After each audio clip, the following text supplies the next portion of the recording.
Welcome back to my channel. I'm Babyface Nitra. Please like, comment, and subscribe. Today I'm coming to y'all with a different type of video. I wanted to give y'all a story time about something that happened to me not too long ago. I really can't say it's recent because it was in August of last year, which was a couple months ago. You know, we already in a whole nother year, and I don't know, I just thought story times would be something new for my channel. You know, something that I could really get into and that I could really, like, you know, build a bond between me and you guys. And honestly, ever since I fixed the situation, like the situation that happened, I haven't really talked much about it like I wanted to. Honestly, I wanted to see a therapist because, you know, even after things got solved, I was still kind of depressed about what happened. And so yeah, I just want to get straight into it. But first, I want to give y'all some details. So basically, as y'all see in the title, it's my sister stole my identity, or tried to steal my identity. We're gonna call this sister Miley. Okay, that's gonna be her name for this story time. And I just want to let y'all know, Miley, you know, me and my family had problems with her for a while now, for a couple years. So, because I know when I tell my story, a lot of y'all are gonna be like, well, why would she do that, you know? Because y'all really don't have no backstory. I mean, she still ain't have a reason for what she did, but I just want to let y'all know, like, she been a problematic person even before this situation happened. Like, I really want to say she ain't always been like this, but at a certain point of time, she changed. Basically, I want to say, like, it happened overnight. Like, she went from being my little sister who goes to middle school and, you know, little kid, like, hanging out with her friends, being annoying, you know, to this person that I don't even know. Like, a lot of times I say to myself, like, I feel like my sister been died. I don't know who this person is. But basically, to start it off, you know, like I said, to give y'all a little background, how it began, how the problems began with her, when I had to be about, when it first started, I had to be about 16, 17, and I was in high school. My sister was in middle school. I think she was in about the 7th grade, because I remember, yeah, she had to be about 6th, 7th grade, because she was like 12.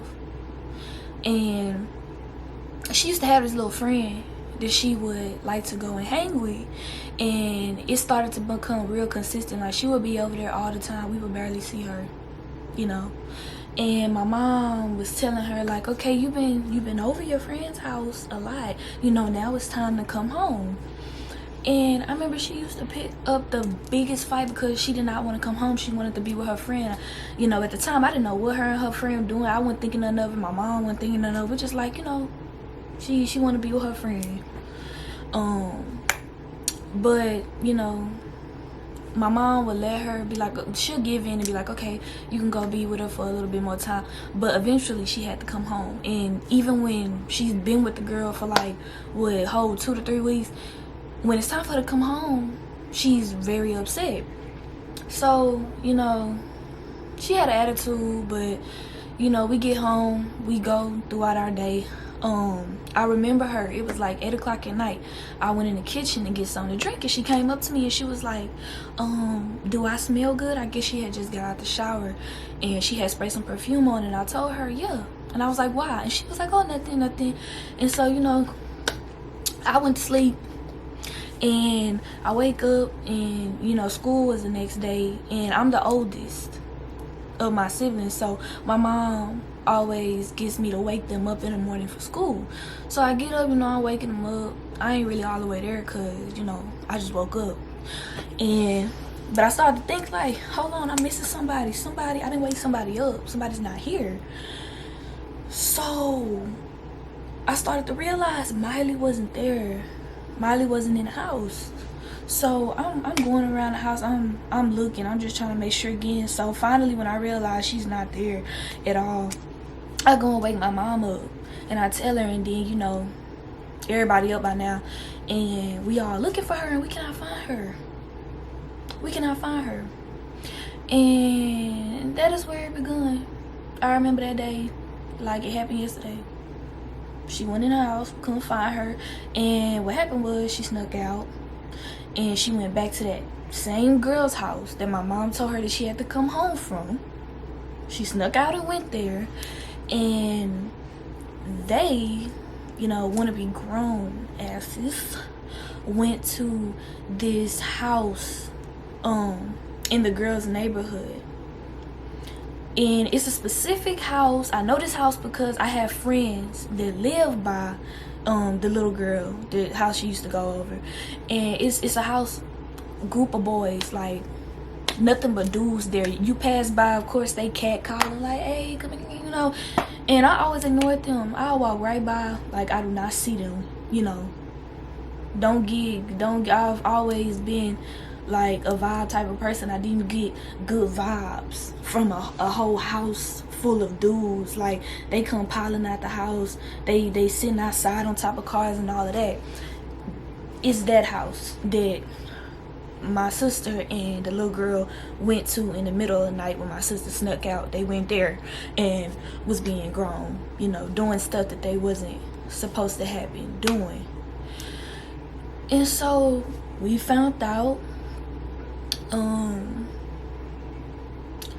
My mom went and got her and brought her home, and like, you know, of course we tried to figure out why she snuck out, and well, what did she want to go over there so bad for, you know. And of course we found out, and since then, like, it's just been a series of her running away, you know, just being bad, like stealing my mom's cars, her credit cards, sneaking out with dudes, like multiple dudes. I don't know how many times we then woke up and she had not been there, or we find out she out with some dudes, or we've actually had times where these men who way older than her, like I said, at the time she was 12, and all of this stuff, it is happening like at the age of 12 and 13. And, you know, we had dudes come to our door asking for her, my little sister, this little girl. Like, it's just crazy, like, the amount of stuff that my family has went through with her, you know. And so yeah, so now that y'all kind of caught up on how she is and some of the stuff that she does, I'm just gonna get into it. So last year in August, I was asleep and I got a call from my mom, and usually I answer for her even if I'm asleep, because, you know, I just gotta answer for my tea lady. Like, you know, you never know what it might be. So I answer the phone, and immediately my mom is like, Kenitra, don't be mad, but I gotta tell you something. And I'm like, ugh. You know, immediately I think something wrong with her, like, you know, Lord forbid she got cancer, or, you know, something not right with her, you know, because that's my fear. Because I love my mama, you know. And I say, oh, please don't tell me something wrong with you. And then she was like, no, nothing wrong with me. And I'm like, okay, good. So what could it be? Like, what's wrong? She proceeds to tell me, So I got a call from a dude that your sister been with, her pimp, telling her that my sister stood up. No, okay, so my sister was in court because they were about to lock her up because she got caught prostituting or whatever, and the judge said, Kenitra blank blank, please stand up. And my sister stood up. And he was calling my mom because he said that that wasn't my sister's name that they called, because it was my name. That's why. It was my name. She gave them my name instead of hers when, you know, they arrested her for prostitution. And so immediately I just start crying. I'm mad because, you know, I haven't spoke to Miley because once again she ran away, you know, and she been gone. Ain't nobody seen her. And she had Instagram, and I would even try to write her on Instagram and let her know, like, I love you and blah blah blah. She wouldn't respond, but I would see her like watching my stories and stuff when I post, you know, just living my happy old life. And yeah, so when my mama told me that, like, I was hurt, I didn't know what to think. I'm like, you know, honestly, I was on some demon time in my mind. Like, I can't believe this girl did this. Like, if I see her, I'm a, like, you know, I mean, that deserving ass whooping. Like, you don't use your sister's name in court. A sister that ain't never did nothing to you. Like, we family, we blood. No matter how many times you done ran away, no matter what stress you done brung on me and my family, I have never, like, disowned her. But we didn't always make her still feel loved on top of her making us feel like shit. So I was out my mind, out my body. I'm like, I can't believe this girl did this. Like, you really gonna stand up in court? You really gonna tell these people my name? You gonna get in my name? Like, bro, like, for the people that know me, like, if you know me, I don't get in no trouble. Like, bro, I be out the way. I be to myself. Like, I be working, you know, trying to be successful. I don't have time for drama and getting myself into stupid situations. So, like, damn. You gonna give me a record before I give myself one? Like, what the hell? Come on now. And, like, so when my mama told me, you know, I'm like, for real? Like, you gotta be kidding me. Like, she did that, and she like, yeah, but calm down. I'm gonna help you. We're gonna get it figured out. You know, because at this point, I'm like, you know, what am I gonna do? She used my name, and then on top of that, the pimp tell my mama that, you know, she have a warrant out for her arrest. And then they gave me the date. And that was in about, what, like 4 days. It was in about 4 days. So I'm like, dang.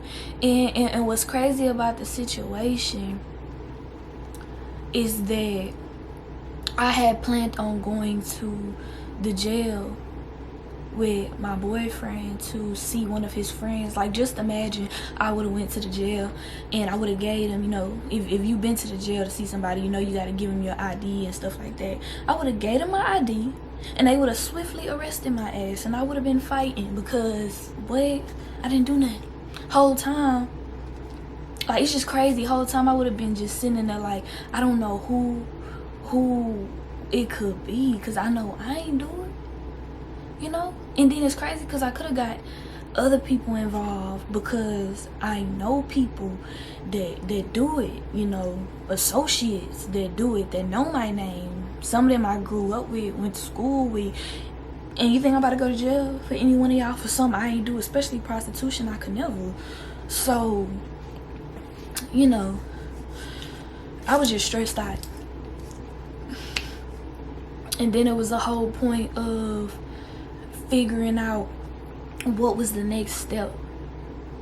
So basically, I had to go to Conroe, Texas, because that's where the arrest took place. And you know, I got my fingerprints taken, all that, and I got it, I got some things took off, you know, my record. Like basically the case she had in Conroe, I got taken off my record. But then this the killing part. Like, they told me I had other things on my record that happened in Houston. And so, you know, we just had came to the conclusion that this girl had been using my name for a lot of stuff instead of her own name. Like, every time she would get in trouble, she would just say my name. I'm guessing because, for one, she's scared, don't want to go to jail. For two, I'm her sister, so she know my name. She know my full name. She know my full birthday. Like, it's crazy how you don't have to even know the person's social security number for them to put something on your name or use your name when they get arrested. That's crazy. It's crazy. And so I thought I was done once I got the Conroe stuff expunged on my record. No, baby, I had to go back to Texas, and that was a whole different ball game, because when I came back to Houston, I went to like the police station to see how to get it off my record, and they was like, you gotta go to Conroe. And then I would go to Conroe and they would tell me I gotta go back to Houston. Like, when I tell you I was so stressed out, like, even thinking about it, like, I swear, like, and it's just crazy because what really had me depressed was the fact that at the time I was trying to get a job. And I went in an interview and I did good, and the lady told me that she was gonna call me and stuff, make sure I check my emails and stuff. And you know, days went by and I'm like, I wonder why she didn't get, you know, back to me. I wonder why I didn't hear nothing. Because she ran that background check and she thought your girl was a prostitute. She was like, nah, can't have that here. So I guess that's why I ain't get that job. But that pissed me off, because like, I'm trying to get a good job, I'm trying to be successful, and you getting in the way of that. Like, I ain't asked for this. And then the whole time, my mother was in communication with her.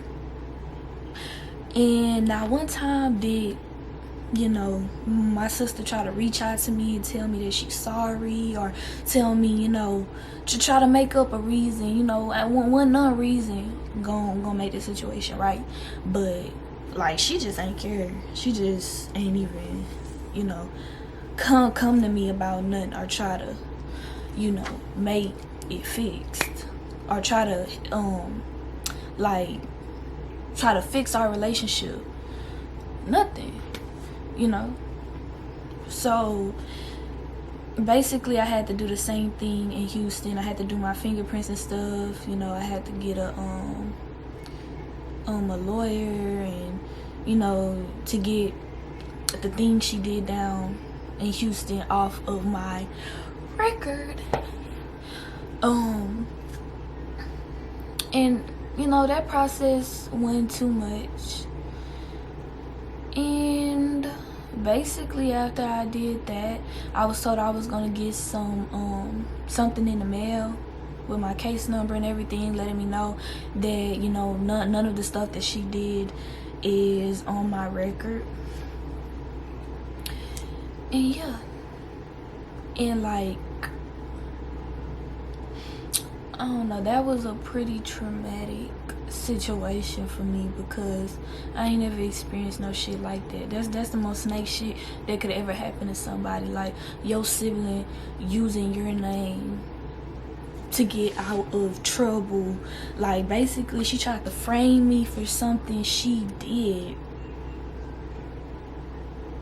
And what made it even worse, I felt like nobody really gave a fuck about how I felt about what happened. Like, people wanted me to just leave it alone and move on from it, but it's like, it happened to me.